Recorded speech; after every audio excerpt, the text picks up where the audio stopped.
Allah says to His Messenger alayhi salatu wassalam, and whoever has disbelieved, let not his disbelief grieve you. Because you've done your due diligence. You've done all what is in your effort to get them out of the darkness to the light. They don't want to. So it shows you how much love the Prophet ﷺ had for people, that he wanted them to share the goodness that Allah has given him. And finally, the Prophet ﷺ was addressed by Allah in this beautiful ayah, so do not let yourself perish over them in regret. Take it easy on yourself, Muhammad ﷺ. It shows you the huge responsibility that the Prophet ﷺ had on his shoulders, to the extent that it could have killed him out of grief and sadness and sorrow that they did not accept Islam. Imagine a battle which took place on the 3rd year of Hijrah between the Muslims and the idol worshippers. The idol worshippers were 3 or 4 times the size of the Muslim army. And 1/3 of the Muslim army defected, led by the head of the hypocrites. And they left the Prophet ﷺ on his own. In this battle, 70 of the Prophet's ﷺ companions were martyred. And the Prophet ﷺ was injured and was bleeding. So one would suspect that this was the most horrific day the Prophet ﷺ had ever witnessed. This is what Mother Aisha asked the Prophet ﷺ. Was there any day harder on you than the day of Uhud? The Prophet said ﷺ, yes. I encountered a day where I suffered a lot, when at the end of my period in Mecca, your people had harassed me to the extent I had to flee Mecca and walk all the way to Taif, which is approximately an hour drive on top of a mountain. It's a resort for the people of Mecca and the people of Jeddah like us. In summer, we go there because the weather is finer and colder. So the Prophet walked all the way, alayhi salatu wasalam, and he displayed himself to Ibn Abdi Yalil, Ibn Abdi Kulal, and they were the dignitaries of Taif, of Thaqif. He displayed himself in the sense that he made his pitch.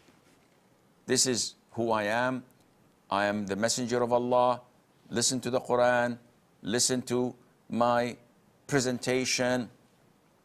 And when they did not accept him, not only that, they accused him of lying. Not only that, they ordered their slaves and young boys to stone the Prophet ﷺ with pebbles that made his feet bleed.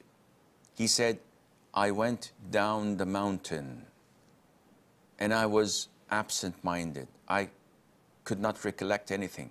I was so depressed and sad because of the way they had treated me.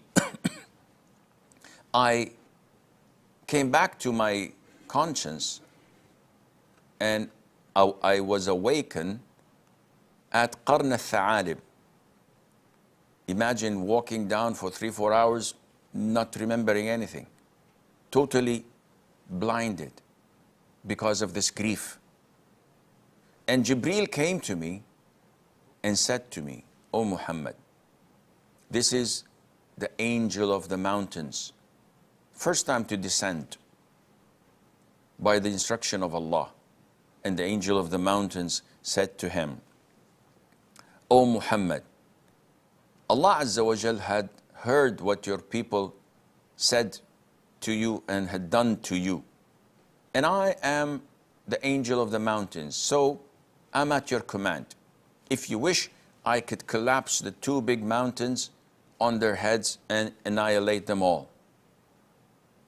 The Prophet ﷺ, in this crucial moment, in the midst of this depression and grief and sorrow over how they treated him, said, no, do not do that.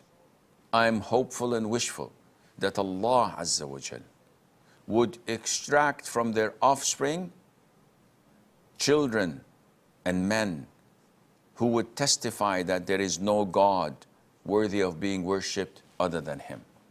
Look at this optimism. Look at this positivity even in the darkest moments of his life, alayhi salatu wassalam. His grief would not make him do irrational decisions or take irrational decisions. He always thought of the welfare and the goodness of his people. He wanted goodness for all of humanity. Yet, sallallahu alayhi wa sallam, he would still have this human emotion of sorrow and grief.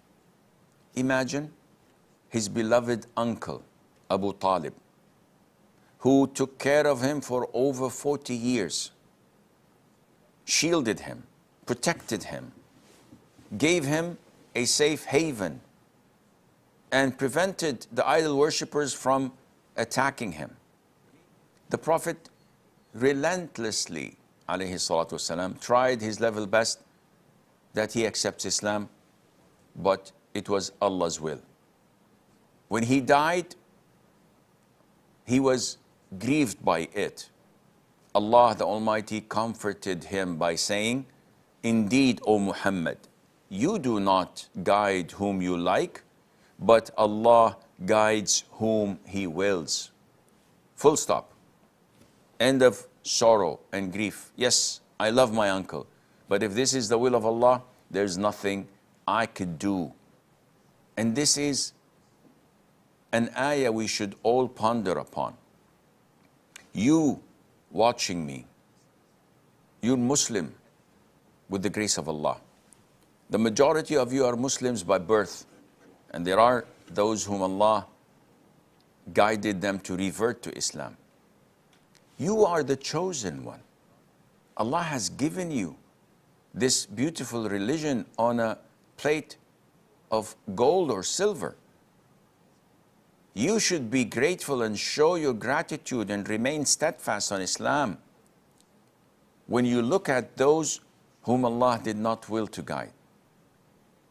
The poor atheists, agnostics, Jews and Christians, idol worshippers, Hindus, Sikh, and the likes, the Buddhists. Allah did not will to guide them, and they will end up in hellfire.